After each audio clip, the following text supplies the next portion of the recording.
Opportunities come once in a lifetime. And with those opportunities, we have to make the most of it. Every one of us have an individual responsibility to go out there and fight for each other. Represent the names on your back, represents the names that's on your helmet. Well, we don't got no big cap. So represent the Browns, all right? One play at a time, all right? Together. All right, here we go. 7 on 3, 1, 2, 3, 7. Let's get it. There he is, Jameis Winston, exactly what the Buffalo Bills. Buffalo Bills. I'm stuck in the last segment. The Cleveland Browns needed. Well, I mean, he said logo on the helmet. Let's pick a team with a logo on the helmet because the Browns don't have. It's funny. He short-circuited his own brain. Yeah, seriously. Play with that logo on your helmet. Well, we don't have a logo on our helmet, but you know what I mean. He's funny. All right, PFT Live presented by Accenture. It's Sunday superlatives time. And I will. Ooh, fancy graphic. Look at too. that. Man, look at that. Yeah. So I'll let you have the first one. It's about damn time. And I mean that because it's about damn time that we saw a different quarterback in Cleveland, and I didn't want to see it the way it went down. I certainly wasn't rooting for an injury with Deshaun Watson or anything like that. But this is what needed to be done. This is what we've been calling for really the last 3 to 4 weeks. And it's about damn time we saw Cleveland, with some of the talent they have on their offense, look like an offense and be respectable on that side of the ball. Their defense is an all-star defense. It's one of the best in football, but they can only hold down the fort so long before the dam breaks with the crap offense they've been dealing with. Look at that. I mean, Jameis Winston, first game starting, it's the best the Cleveland offense has looked since Baker Mayfield's been there. I mean, it's plain as pudding. They should have been playing Jameis Winston. He can throw the ball down the field. He's aggressive. He sees the field well. He's a great down-the-field thrower. That's what he is. He gave them an explosive element that they needed because the Ravens' defense is sucky-ducky. Yes, it is, everybody. It's a weird times. The Chiefs are a defensive team, and the Ravens are an offensive football team. But Jameis Winston, the biggest play of the day. That was it. Should have thrown an interception the play before. They dropped it. He strikes. Boom. Cedric Wilson. Good for him. A lot of fun watching this football game yesterday, but the Browns getting the big win, certainly pretty awesome. That's the Asante Samuel syndrome. Drop the interception, lose the game. Right. Get a chance to slam the door. And we talk about that all the time. How many times on one of those final drives do you see, whether it's almost a turnover? 23, John Montana throws the ball into the chest of the Bengals. I'm going to say Billups, maybe. I can't remember who it was, right in his chest. And just 2-3 plays later, John Taylor touchdown. But whether it's an interception or a fumble, there's some moment that almost ends it, and it doesn't. Right. And then off goes the offensive team. Let me ask you one thing a little bit here, just about this game, pertaining more to Baltimore. Baltimore is really good. We know that, right? But I will say this, and I almost made this my superlative. Like, can we take the crown off them? Or do they get a free? Like, I do feel like the NFL and a lot of people in sports media have just, like, they crown. If you want to crown them, crown their ass. They feel like they got crowned. And I want to say that? Yeah, Denny Green. Yes. Right. And I just was like, wait, they're 5-2. Their defense hasn't been very good. They really were outplayed by the Bengals and should have lost. But I felt like people everywhere I look at, the Ravens. I know Lamar Jackson is awesome. I get that. They're explosive on offense. But, man, how can you not be concerned with their defense? Their front four, they got nobody that can really rush the passer. Matabuke from the inside, sure. And then they can't cover anybody on the back end. I mean, nobody. They got nobody that can cover anybody man-to-man or be dependent on in a big moment that way. And that's going to be the big thing to watch with Baltimore here down the stretch, because it is going to be on Lamar in the offense. And they are going to have to carry the load. And if, they play a defense like the Cleveland Browns or like the Kansas City Chiefs, that's going to be a lot to ask in that moment. And you saw yesterday they went 2-10 on third down. They had a hard time staying on the field in certain moments. They made their plays. I know that. But I do feel like the world crowned them a little early. Do you feel like that, or am I off on that? Well, but I was kind of, holding the crown. I mean, I was smitten by what Lamar's doing, what Derrick Henry's doing. I think a lot of people were. And you just assume the defense is going to be there, and sometimes it's not. Right. Sometimes not. Nnamdi Matabuke, you mentioned him. He said after the game, kudos to the Browns. They played a good game, and they won, and congratulations to them. but we know who should have really won that game. You're playing them again coming up later this year, I think. I think they haven't played them at home yet this year. No, they haven't. They have not. They had their opportunities. They could have caught the interception. Right? Rashad Bateman had the big drop pass where we were laughing and said, catch the sun, right? Yeah. So that was a big moment. They certainly had their opportunities. But again, I feel like a lot of people just putting Baltimore in the Super Bowl, and I want to go, wait. It's not going to be that easy. What are we talking about here? Hey, and this in-season Hard Knocks coming up, too. They could have lost to the AFC Commanders. There's a number of games here. They could easily be 3-5. I'm not ready to just go, they're just going to roll over the rest of the NFL this way. It's the defense definitely has to right the ship, and they got to do something, and I do wonder if they maybe – will they try to be a team that trades or sign somebody, do something to help their defense out here down the stretch? That's a good point. I think we get just so caught up in Lamar and Derrick Henry that we overlook the defense, and we just assume the defense will play better. Right. First one for me, practice makes perfect, and that is the Detroit Lions, who are getting better and better. And I mentioned that because I spoke to Khalif Raymond, who was the man of the moment yesterday, 190 return yards. He had another touchdown in the passing game. I said, why does it seem like you guys are getting better week in and week out? And he said that Amon-Ra St. Brown is insisting on perfection in practice and focus in practice. I can believe it. When you lay that foundation, and if that becomes the guy who influences everyone else, that's why these teams keep getting better. You're going to get better, you're going to get worse. So if you just treat the practices during season kind of like an extension of training camp, we're going to keep trying to get better. We're not just preparing for our next opponent. We're trying to get better ourselves all the time. Self-motivation rather than outside external motivation. Big thing, right? That is something I really learned when I was in New England. When I worked in New England, I realized, wow, they only worry about themselves. And on other teams I was worried about was like, hey, we got to beat them this week. We got to show them that coach is a jerk, that player is a jerk, blah, blah, blah. And that's why, like, I was on other teams where it was peaks and valleys all over the place, right? And I think, too, that's what you're saying with Detroit. Detroit is worried about Detroit, and we're just going to continue to better. And the thing I love about Detroit is just the pressure they put on you throughout the football game.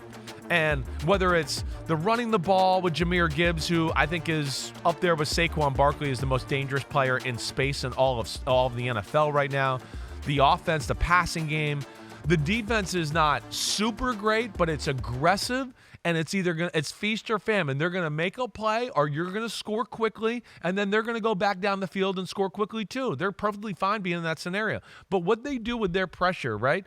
They get teams like yesterday. Tennessee didn't want to play a shootout football game, but they knew if they tried to play their conservative, we're just going to play through our defense and try to win 13-10, they were not going to win that game against Detroit. So they came out firing, right? Throwing the ball. We're going, what the hell? Mason Rudolph's making plays, throwing the ball deep, all this stuff. Because they went, we have to play a different way and get out of our comfort zone if we have to win this game. And what happened because of that? Because they played the way they didn't want to play, the dam broke, and they absolutely got obliterated by the best team in football right now, the Detroit Lions. 52-14 was the final score. Jared Goff threw 15 passes, completed 12 for 85 yards, 3 touchdowns. Passer rating of 129.9. The streak of 140 or higher is over.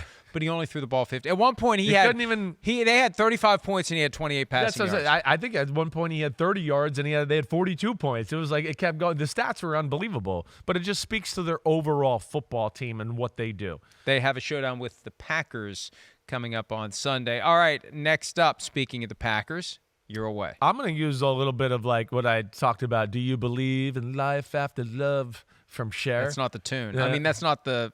I know you tried. Believe in life after love. Keep going. As much as I'm going, no, because it'd be embarrassing. I don't know whether to be impressed or dismayed that you would know the next line. Do you know the next line? That's not it.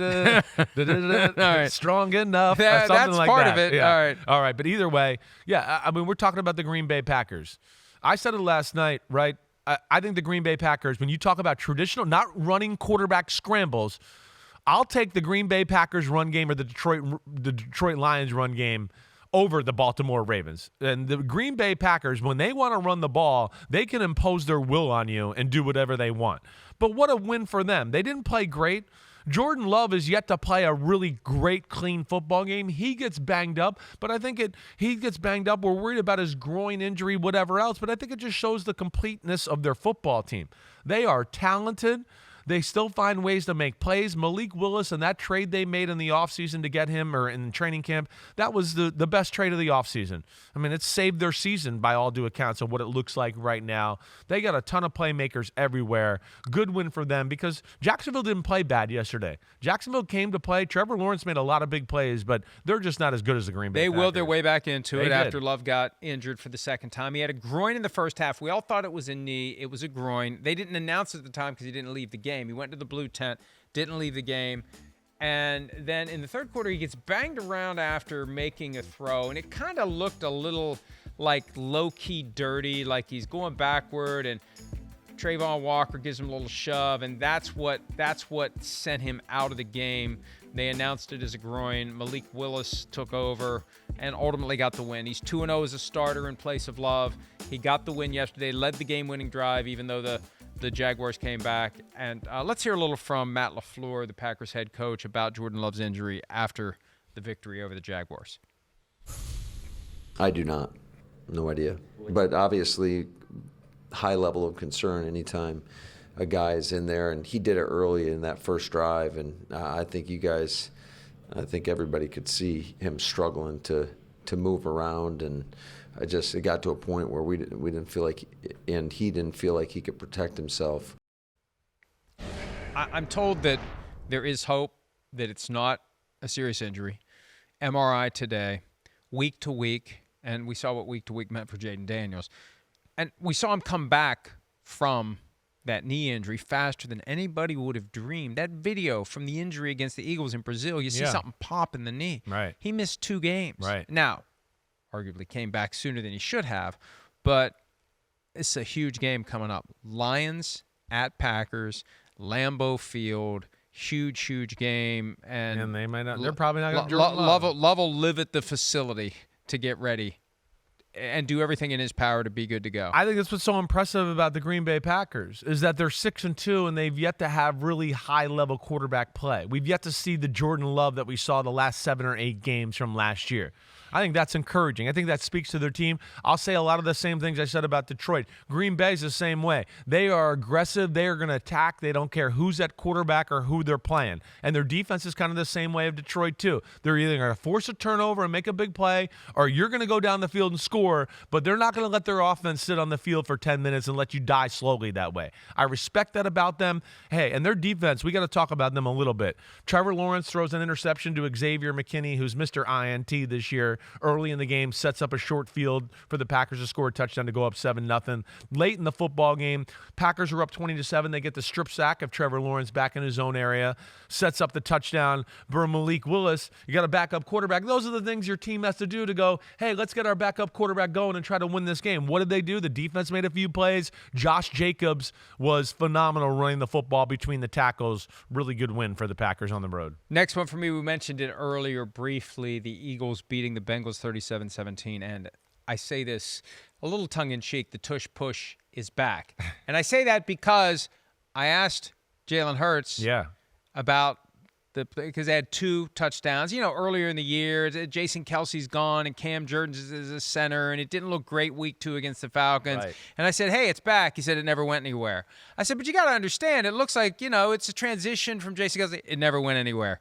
And it definitely got the job done. When you have that in your arsenal, and I asked him also about their offensive identity, it's whatever works. Yeah. They can do everything. Right. So week to week, the identity is going to change. It's going to be a shifting, malleable thing. Saquon Barkley, or Jalen Hurts running, or Jalen Hurts passing. Yeah, that's the offense problem, is developing. I don't know if it is. I'm going to challenge that. I know he wants to say the right things, and I respect him for that, certainly. But to me, what they are is they just are a collection of playmakers. There is no rhythm to their offense. That's why they go the whole first half without getting any points or doing anything. It's just like, hey, will Jalen make a big scramble?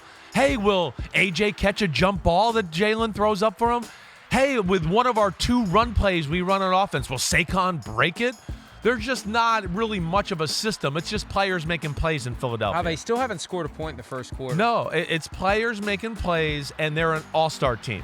So that's where, they're 5-2, and it's good, but it's They're still not 5-2. They are 5-2. Yeah, Holy crap, they're 5-2. Yeah, right. Holy crap. But they don't play at a 5-2 capacity. Yeah. I think that's probably why you're going, oh, crap. Holy they are. crap. Right.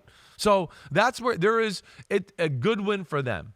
And eventually they started to steamroll the Cincinnati Bengals. Is there still an element of them where I don't look at them as dominant or stuff like that? Yeah. I mean, Joe Burrow and company, they were surgical early in the football game. Money McPherson missing the field goal late in the first half and then giving the short field to the Philadelphia Eagles really changed the football game. And that's what jump-started them. They were down 10-3. It looked like they were about to go down 13-3 late in the first half. They get the ball at midfield, go down, score a touchdown. All of a sudden, it's 10-10 at half. I thought another big moment in the football game, too. And listen, the Bengals had to take some chances here because their team is just not as talented as the Philadelphia Eagles. But 24-17, Bengals on their own side of the field, go for it on fourth down. Remember the little Jamar Chase play? Yeah, pick what pass? was that? Wasn't Cooper even close. DeJean, yeah, that was game over. Yeah. Game over. It just, I'm never a fan of let's try to win the game right here. You're not going to win the game late in the third quarter on your own side of the field, but you can lose the game. And that's what they did, and they went down and scored again and put themselves up by 2 scores. That play, to me, the way it unfolded, it looked like Vic Fangio knew what was coming, exactly right? what was coming. They have the tendency, they have the tell. Yeah. They knew exactly what was coming, and they swarmed Jamar Chase, and he didn't have a chance. All right, we're going to take a break. It certainly looked like that. Hi, it's Mike Florio. Thanks for watching PFT on YouTube. Hit subscribe for the latest news and analysis from Pro Football Talk.